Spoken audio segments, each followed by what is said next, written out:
I don't know if Absolute Carnage #1 is the best comic issue of 2019 so far, but it's definitely in the discussion with Hawkman #12, Man and Superman #1, and Daredevil #5.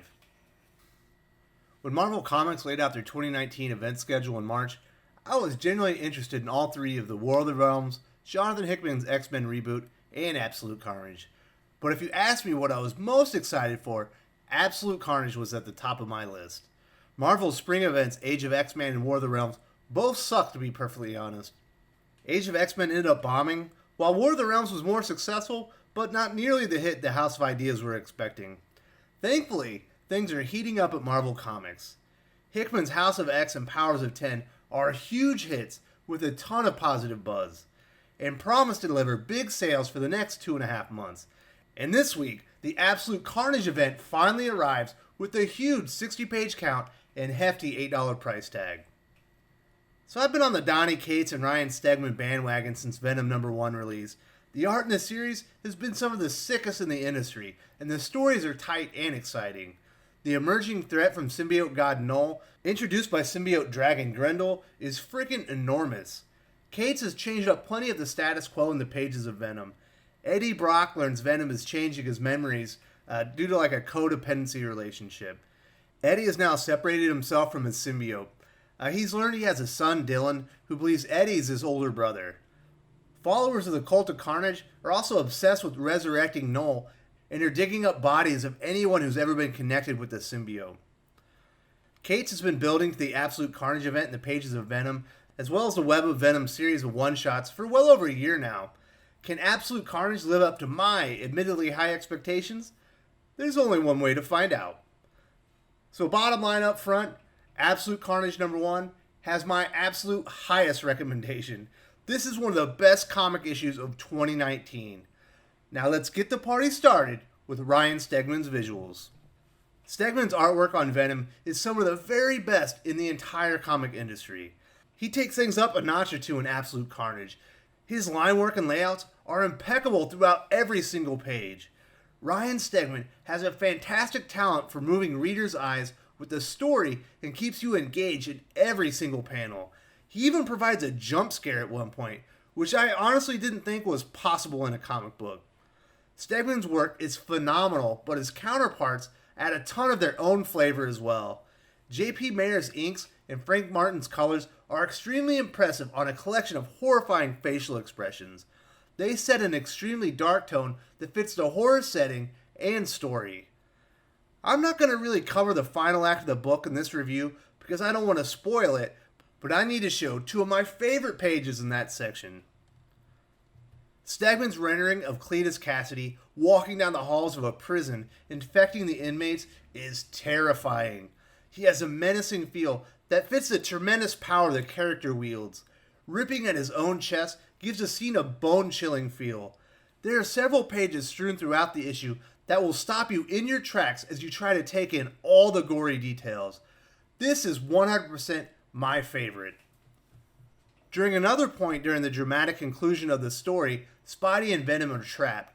Desperate, Spider-Man starts beating a hole in a wall while Venom does his best Hodor impression. The layout of this page builds tension and is extremely dynamic. The look on Peter's face screams desperation. I also need to mention that Ryan Stegman is one hell of a Spider-Man artist. He gives the character a physical presence severely lacking across Marvel's enormous spread of Spidey titles. Ryan Stegman, J.P. Mayers, and Frank Martin do a flawless job executing Donny Cates' horrifying vision for Absolute Carnage. The issue starts great and still manages to crescendo during the final act of the story.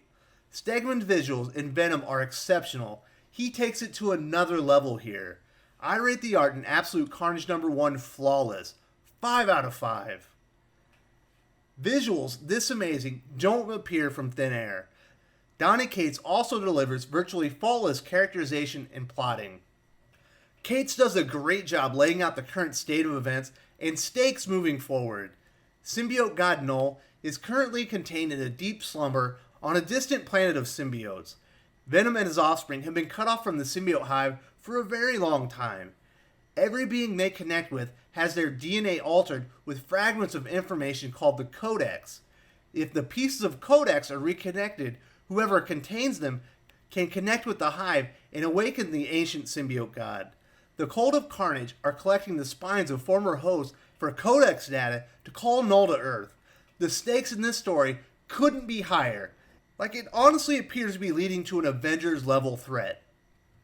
When Carnage arrives, and thankfully it's very early in the story, Venom senses he's wearing the symbiote dragon that almost killed them both early in the pages of the Venom series. The increased power from the Grendel basically makes Carnage an unstoppable threat. The confrontations are extremely lopsided. Donny Cates does fantastic work creating the appearance the heroes have virtually no chance of winning, while giving them the wherewithal to escape by the skin of their teeth. The new Carnage is an enormously grave risk to any hero he crosses paths with. My favorite character moment is a conversation between Spider-Man and Eddie in a diner. There's a great deal of tension between Brock, his son Dylan, and Spidey. At one point, Dylan even calls Spider-Man a menace before he's asked to step away for a moment. Peter wants to know why Venom is traveling with a teenager now. Eddie breaks down and admits he's his son. Peter's taken notice to Dylan calling Brock by his first name and not dad or father. Eddie says it's complicated. Spidey is then overwhelmed by emotions from growing up without knowing his father. It's a terrific moment between the characters that allows their guards to come down just for a moment. It feels like a genuine reaction Spidey would have due to his character history. Donny Cates does an amazing job at setting the stakes very high for Absolute Carnage. The threat presented by the new Carnage seems impossible to overcome. He's presented as an unstoppable monster. Venom, Spider-Man, or any hero really, can only hope to survive. I really appreciate some of the great humor present in the book to cut the tensions. When a book is this dark and brooding, a bit of levity goes a long way. I rate Cates' characterization in Absolute Carnage a perfect 5 out of 5. Now it's time to cover the plot without giving too many key spoilers away. Everyone needs to experience this amazing story and its many great revelations for themselves. Donny Cates' story picks up with Eddie and Dylan on the run. Eddie explains Cletus Kasady and Carnage's history, as well as the cult worshipping Null. As you might expect, this scares the bejesus out of the young man. Needless to say, the two need to keep moving and stay ahead of Carnage's pursuit. Just as Brock mentions they need to keep a low profile, they see his image broadcast as a wanted man. They realize they're being followed and head for a subway to evade pursuit. During their attempted escape, the two are thrown onto the tracks of an oncoming train. Venom leaps from the crowd to finally bond with Eddie once again and saves the two from certain death. Carnage arrives and we realize a once formidable threat is now far greater than ever before. Venom eats an enormous L in a very one-sided confrontation. Lucky to escape with his life, Eddie is brutalized during the beatdown. So early in the book, Brock is trying to find a place to stash Dylan and keep him out of harm's way.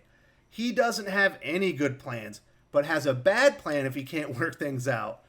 Venom places Brock in a coma after the molly-whopping he takes and walks Eddie's body to his bad plan and last resort.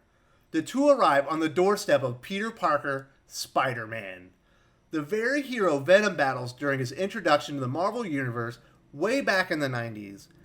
I knew Spidey would play a big part in the event, but I was beyond ecstatic to see him arrive so early. Venom and Spider-Man working together is a great strange bedfellows partnership and provides the majority of the levity in the book.